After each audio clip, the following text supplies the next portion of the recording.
Assalamualaikum warahmatullahi wabarakatuh. Ya, selamat pagi anak-anak. Salam dan bahagia.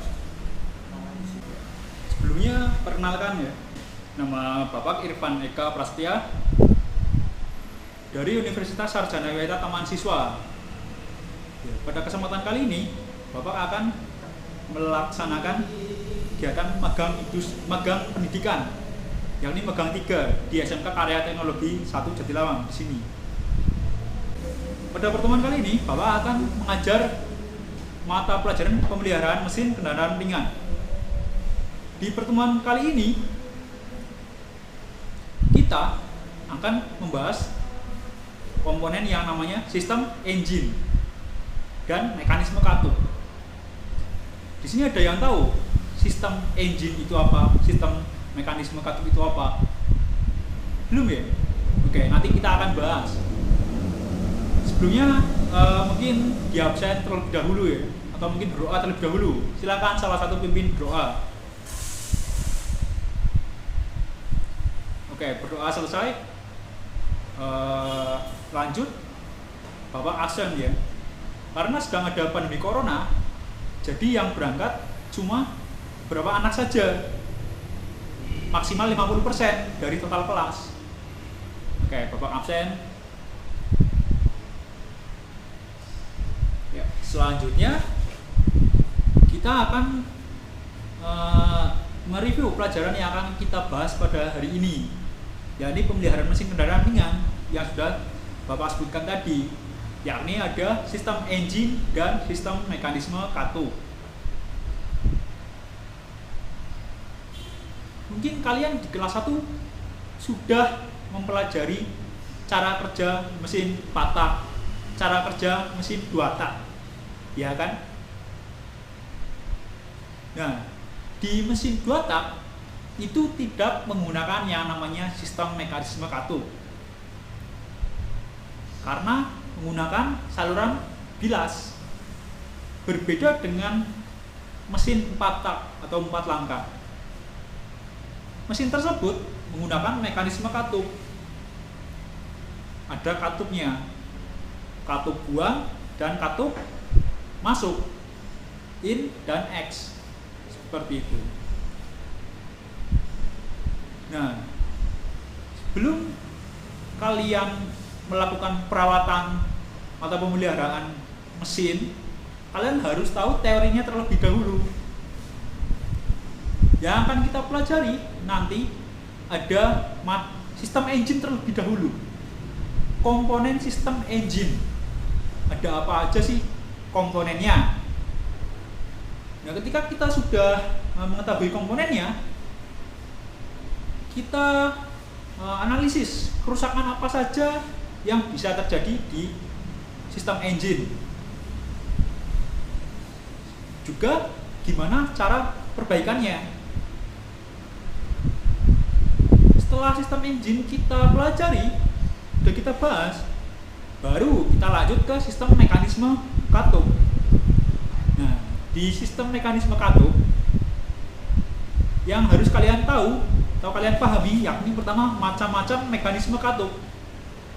Ada banyak macamnya mekanisme katup tersebut. Setelah sistem mekanisme katupnya, tipenya, kemudian ada mekanisme penggerak dari katup tersebut. Ada banyak, nggak cuma satu. Kalau di motor roda 2 atau sepeda motor itu kan namanya rantai keteng. Nah, di mobil ada namanya, sama kayak rantai keteng, fungsinya untuk menggerakkan katup. Nah, setelah itu baru kita masuk ke dalam perawatannya, pemeliharaannya. Gimana sih pemeliharaannya? Kemudian kita praktek. Kalau sudah tahu cara pemeliharaannya, prakteknya gimana? Ya dipelihara menggunakan alat ukur, kita cek, melakukan perawatan, perbaikan gitu. Nah, alat ukurnya apa aja nanti kita bahas. Nah, setelah kita lakukan pengecekan atau perawatan, apalagi sih yang kita lakukan nanti? Yang kita lakukan yakni mengontrol hasil pengecekan, hasil perbaikannya. apakah itu masih layak digunakan ataukah tidak. Misal kita ukur katupnya atau celah katupnya sekian. Nah, kalian simpulkan masih layak nggak katup tersebut. Seperti itu. Ya, itu cuma preview untuk pertemuan kali ini, yakni kita akan membahas sistem engine dan mekanisme katup. Oke, kembali ke pelajaran. Yang akan kita bahas yang pertama yakni sistem engine. Ada apa aja sih di sistem engine, di engine tersebut? Kita harus lihat dulu engine bentuknya kayak apa. Kita bahas dari atas terlebih dahulu. Di bagian atas di sistem engine atau mesin, ya blok mesin, itu ada yang namanya kepala silinder. Juga ada tutupnya, tutup kepala silindernya. Ada kepala silinder. Di dalam kepala silinder itu ada banyak komponennya. Untuk mesin 4 tak itu ada yang namanya katup, kemudian ada camshaft, ada rocker arm, kemudian ada yang lainnya. Fokus kita nanti yakni di mesin 4 tak, karena kebanyakan mobil itu menggunakan mesin 4 tak, jarang sekali menggunakan mesin 2 tak. Seperti itu. Kita kembali ke tadi, kepala silinder, komponennya ada itu ya. Kemudian komponen yang kedua, kita ke bawah lagi. Tadi kan kepala silinder di atas. Nah, kita ke bawah. Ada yang namanya blok silinder. Nah, blok silinder ini di dalamnya ada komponen yang namanya piston yang bergerak naik turun. Serta ada yang namanya poros engkol. Yang ini dudukan poros engkolnya.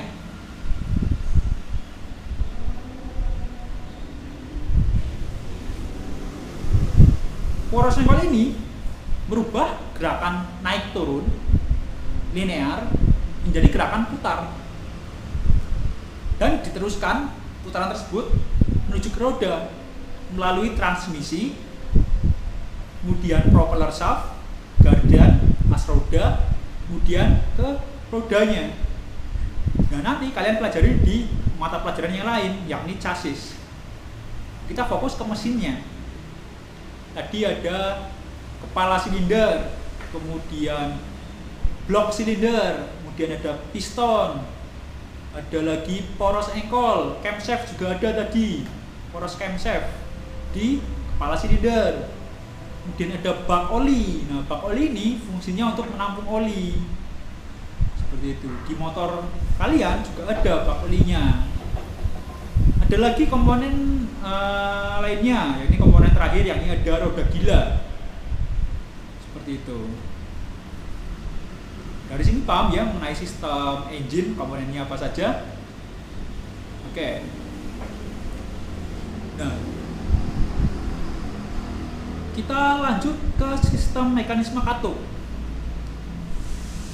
Karena kita nanti fokusnya perawatannya ya ini di sistem mekanisme katup. Karena ini kelas 11, jadi masih pekerjaan yang ringan, baru pertemuan pertama ya kan. Kalau misal di sistem engine kerusakannya itu nanti kebanyakan di overhaul, Mas. Kebanyakan overhaul. Sedangkan mekanisme katup, pekerjaan yang dilakukan itu masih pekerjaan ringan atau tune up. Nah, pekerjaannya apa? Nanti kita bahas.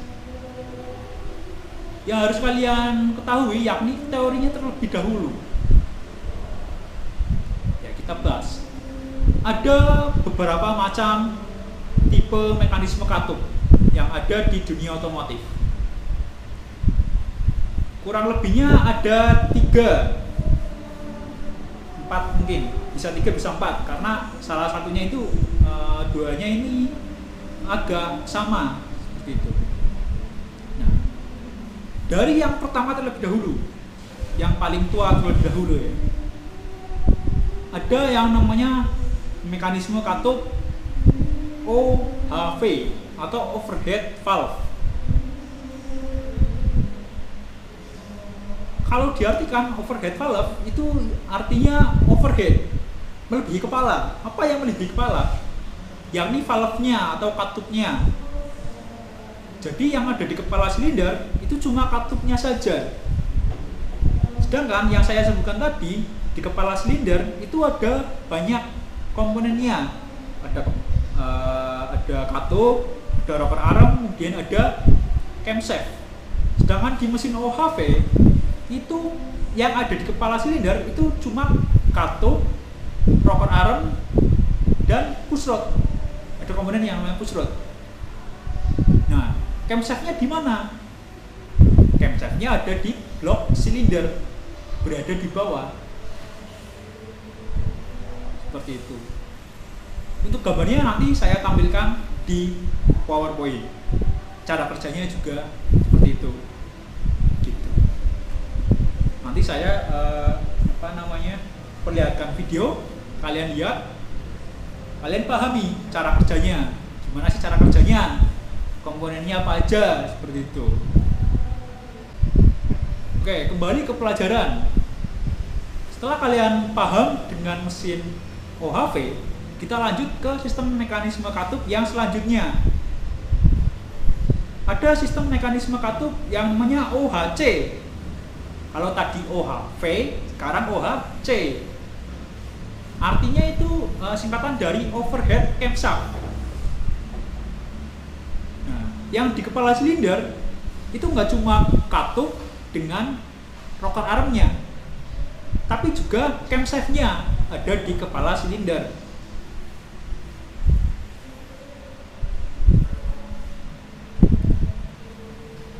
Jadi dari camshaft langsung menekan yang namanya rocker arm. Rocker arm langsung menekan yang namanya katup. Berbeda dengan OHV yang harus menggunakan push rod. Karena jarak antara rocker arm dan camshaft jauh, perlu adanya push rod sebagai penghubungnya, seperti itu. Perbedaannya cuma di itu saja. Nah, di mesin sepeda motor kalian itu menggunakan mesin OHC. Contohnya saja Jupiter MX, ya. Beat, Vario, kemudian apa lagi? Vixen. Itu menggunakan mesin OHC. Seperti itu. Untuk gambarnya, cara kerjanya nanti saya perlihatkan videonya di slide. Mekanisme katup yang selanjutnya ada yang namanya SOHC. SOHC sebenarnya sama dengan OHC yang tadi, cuma ini penyebutannya saja. S, ada S-nya. Nah, S-nya itu artinya apa, Mas? S-nya itu artinya single. Jadi, apanya yang single? Apanya yang satu? Camshaftnya. Camshaftnya yang satu. Seperti itu. Cara kerjanya sama. Jadi kita lanjut ke mekanisme katup yang selanjutnya. Yang terakhir. Ada mekanisme katup yang namanya DOHC. Kalian pasti sering lihat di motor, di mobil ada tulisan DOHC.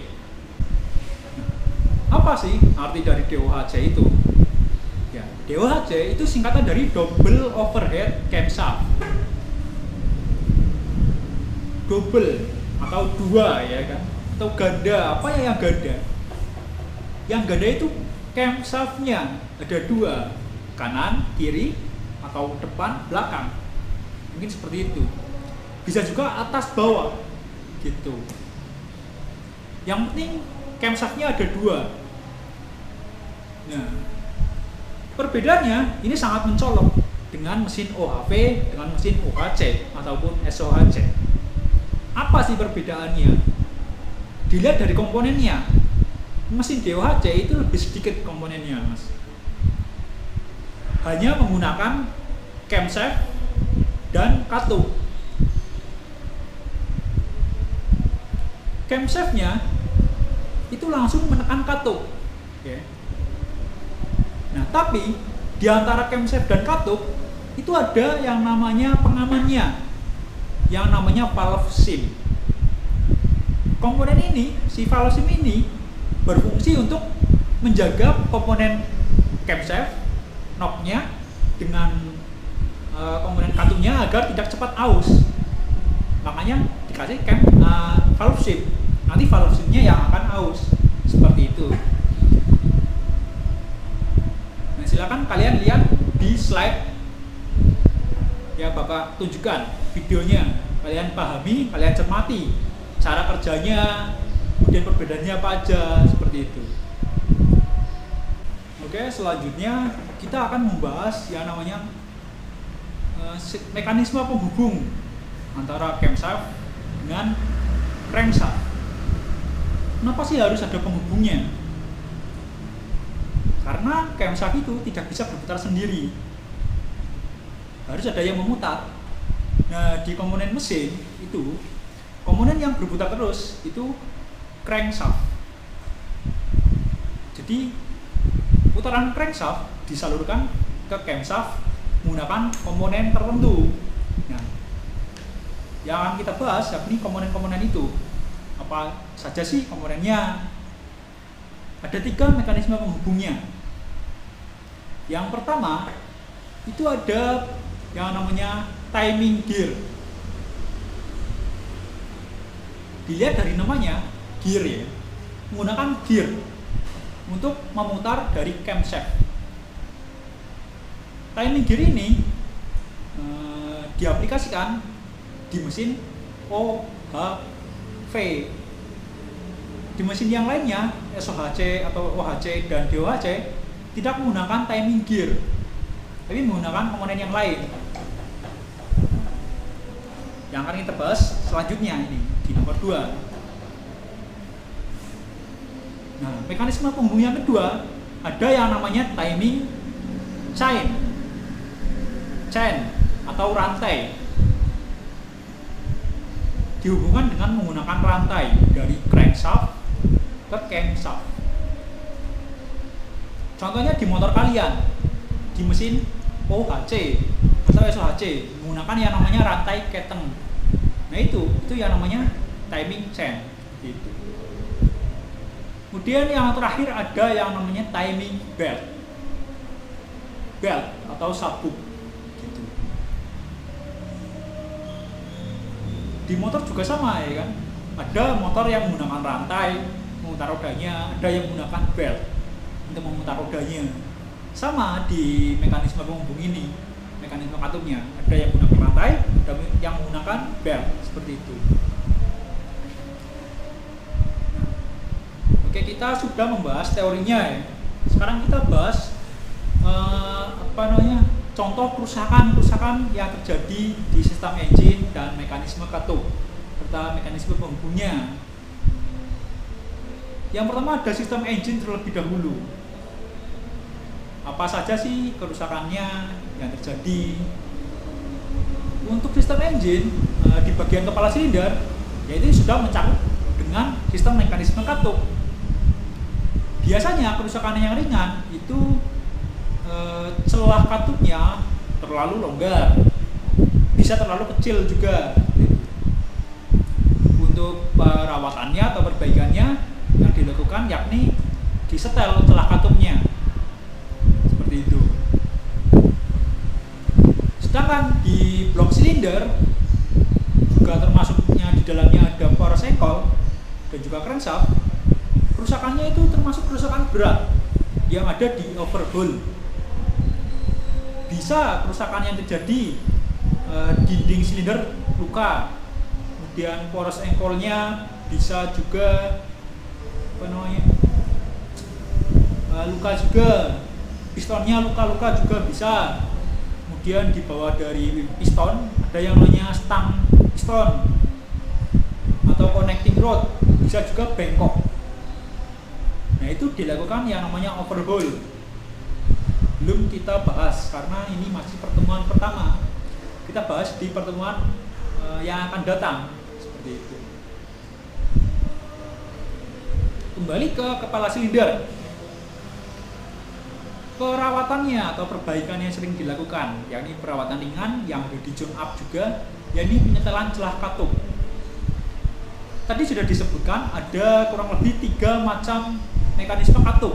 Ada OHV, OHC atau SOHC, kemudian ada DOHC. Nah, untuk perawatannya itu berbeda-beda, Mas, antara yang OHC, OHV dengan DOHC. Untuk yang OHC dan OHV itu perawatannya dengan cara menyetel celah katupnya, gitu. Sedangkan untuk DOHC perawatannya yakni dengan cara mengukur valve SIM tersebut, karena komponen valve SIM itu ya akan terjadi keausan, makanya perlu diukur. Ketika sudah melebihi batas minimum, harus dilakukan penggantian, diganti valve SIM-nya, tidak bisa disetel. Berbeda dengan OHC dan OHV, itu disetel.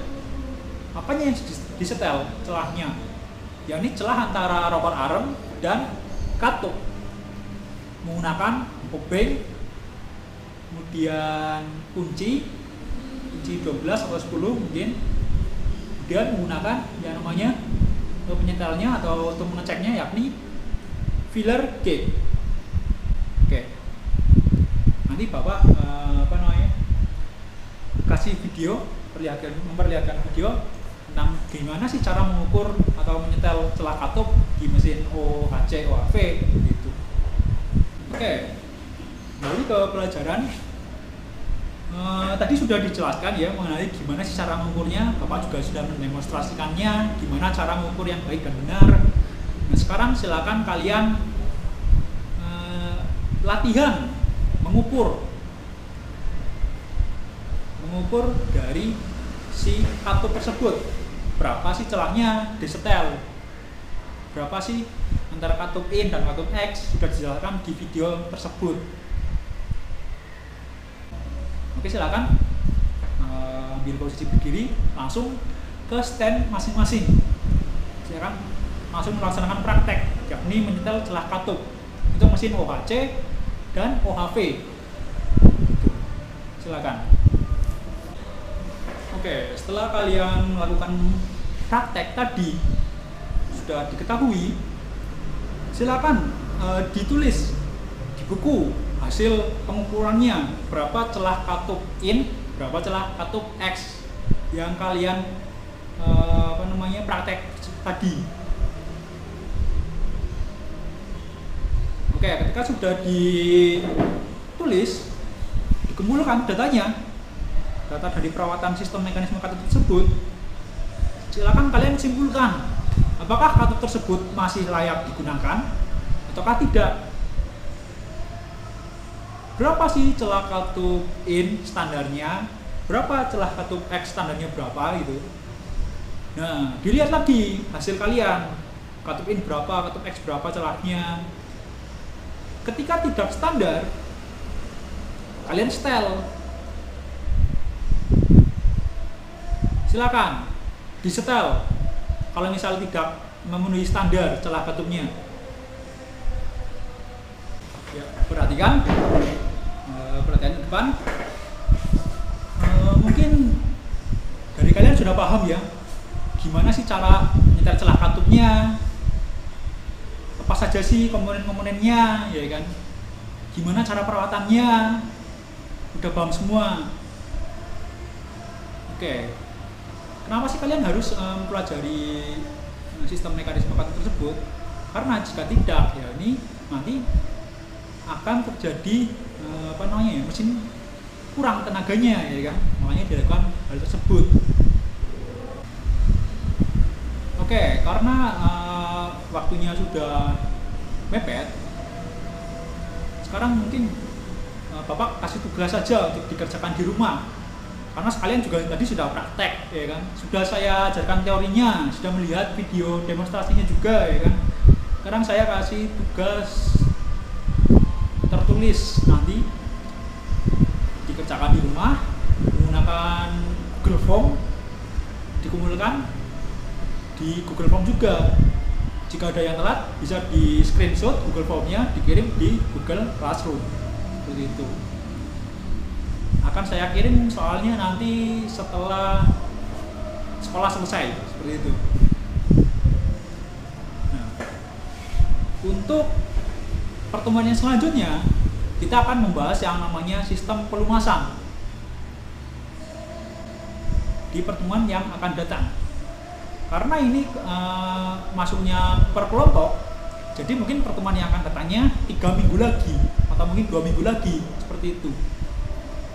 Silakan kalian belajar di rumah. Mungkin minggu depan saya kirim materinya melalui Google Classroom, karena minggu depan kalian offline atau bukan offline, karena kalian belajar online ya, tidak ada tatap muka. Tatap mukanya mungkin 3 minggu yang akan datang, seperti itu. Oke, dari apa yang saya sampaikan tadi, ada yang mau ditanyakan atau tidak? Atau mungkin kalian sudah paham semuanya mengenai cara perawatan dan pemeliharaan maupun perbaikan dari sistem engine dan mekanisme katup tersebut? Oke, tidak ada yang ditanyakan. Baik, kalau begitu silakan barang-barangnya dikemas atau mungkin ganti pelajaran. Mungkin cukup sekian dari saya. Assalamualaikum warahmatullahi wabarakatuh. Salam dan bahagia.